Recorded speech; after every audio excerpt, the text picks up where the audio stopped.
done because, okay, here maybe he's winning, but it's far from over. And Jan is, oh, does he sacrifice the rook? Looks like Wow. it. Oh, Is beautiful, there a beautiful, perpetual? beautiful perpetual idea. Beautiful perpetual idea.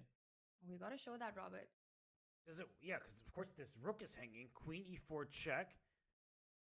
If bishop e2, you have queen h1. That's just going back to No, it's a rook where we e2 came only from. move because otherwise queen b1. Right. So now queen b1 check. You have to give a check. King d2 and Oh, I said idea. I didn't say perpetual. I said beautiful perpetual idea, just to be sure. So okay. queen b2, king d3 only move. Queen b1, Yep. rook c2 only move. Queen f1, king d2. I'm running. Two options of running, but back looks good because Oh, if no, we can get over back here, is we're nice. sheltered. Yeah. You know, Jan is for the second day in a row he does it. Remember the Tanya? Do you remember the press conference of the previous day? He suggested some perpetual for Dink, which was not a perpetual. Now he said he's found the perpetual. That's also not. It looks like a perpetual, but it's somehow not, and it's very counterintuitive. But if you do your due diligence and if you do your math, you will figure out that it's not a perpetual. But it does look Wow. incredibly like a perpetual. It really does. So, Anish, you're saying that all Ding needs to do is to sit and calculate and pick up the rook. There is no perpetual in this position. 21, by the way. Ding 21. Sorry. is not going to miss that.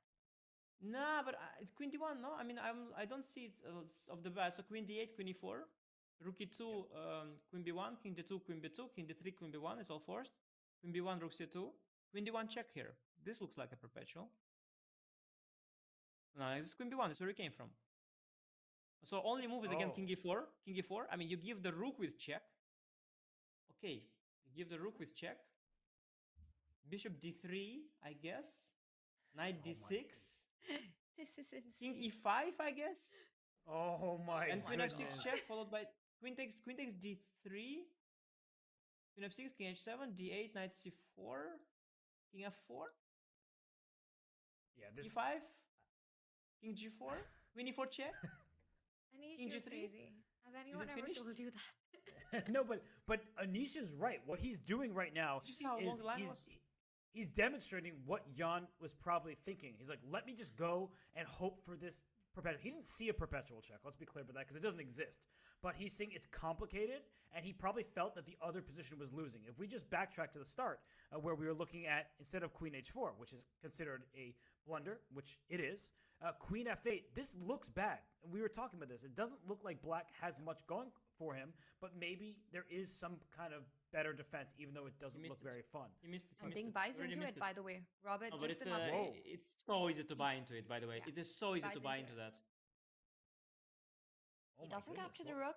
Instead, sidesteps the check with king d1, and it's not the best move. It's exactly what Jan wanted. First of all, he saves a tempo. Even in those variations we were looking at, you had to play queen f8, queen e7, and then take. He could just take this pawn on g5, and he's black completely isn't back out of the woods. But he's back in the game. Oh, he bluffed him. Oh, but this was, by the way, I have to say, this was such a weird non-perpetual.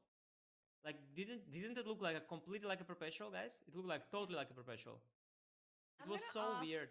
For the benefit of humanity, can you take us through that line that you just showed us? The one that was in Jan's mind, the one that you played through, which looked like a perpetual. It looked strong enough that even Ding bought it. Guys, can we just play through it one more time? Okay, you want to go back to this line here. So instead of king d1 to run away, queen takes d8, queen e4 check, bishop e2. The bishop can block. Then the queen goes to the corner. There's no legal moves to the king. The bishop goes back. We already saw this. So now king we're d1 saying also easy. Rook e2 is D1, clear by elimination. Yeah, this is also easy. So you must go rook e2. Yep. And by the way, more moves are happening. But you have to play at this point rook e2, queen b1 check, king d2. Black can only give these checks, and white has to block. And you don't even take this bishop, which is available. There's queen d1. Yeah. Queen d1 is what you queen d1, rook d2, queen b1, and this is where you end your calculation. I think you don't see king e4 maybe. You might not see king e4. Because it's counterintuitive. To give up a rook with check is not what you want to do. But the point is that you're running out of checks as black. This knight can give a check here. The king goes up. Knight takes pawn. Thank you very much for your piece.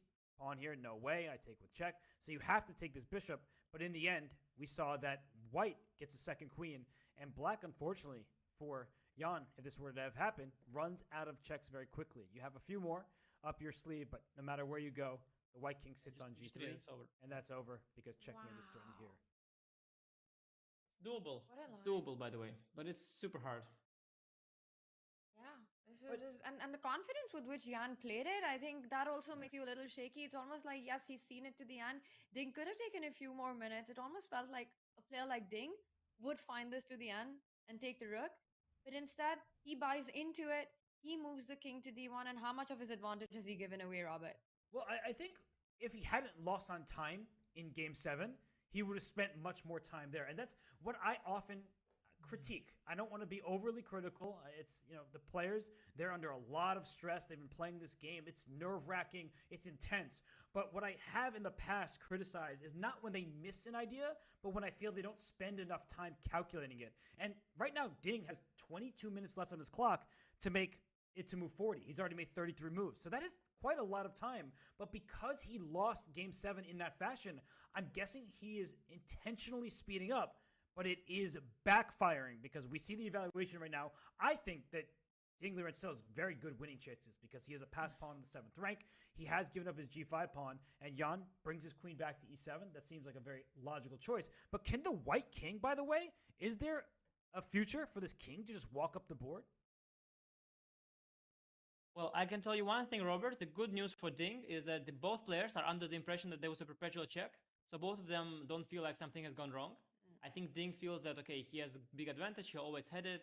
And so far, everything's going according to plan. I don't think he missed anything. He doesn't realize that he missed something probably. So he's feeling comfortable and he's trying to speed up indeed. And, this is so often happening. Like one day you make a mistake, you're too slow. Next day you try to correct that and you're becoming too fast. And this is the wrong thing. You should never double guess your thinking process. For a player like Ding, he's played chess since he's a little baby.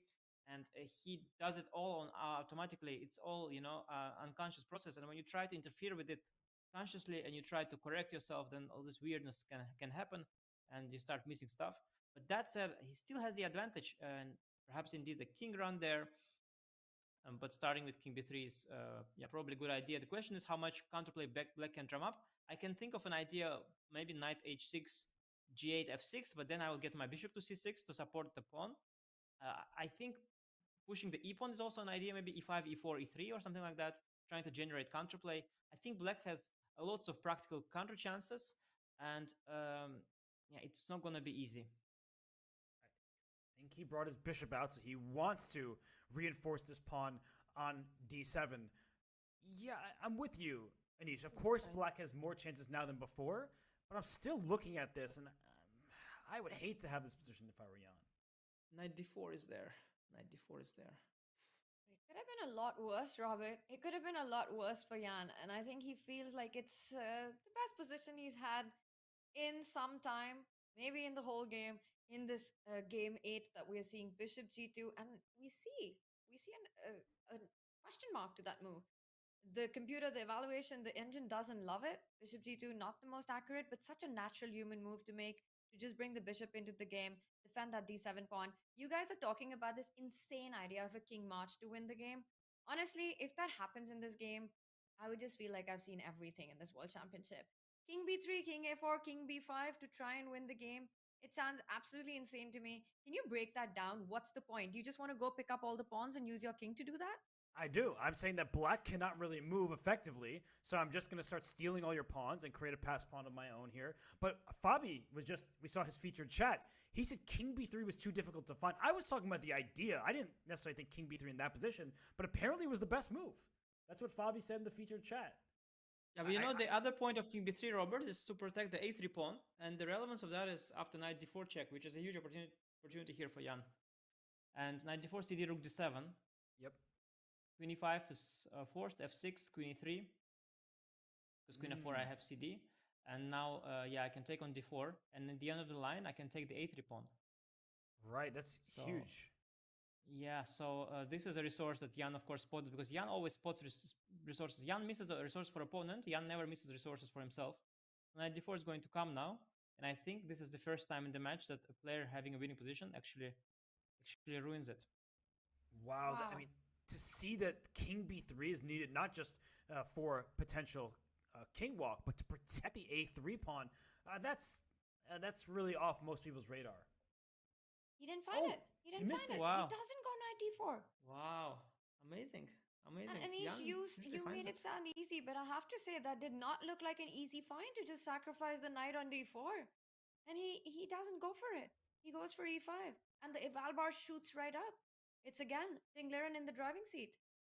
Because, surprisingly now, knight d4 is actually no longer an idea, because I can now take cd and queen takes e5. So this was a one-time opportunity that Jan missed, and I'm actually surprised, because after bishop e4, yeah, Ding is back in this dominant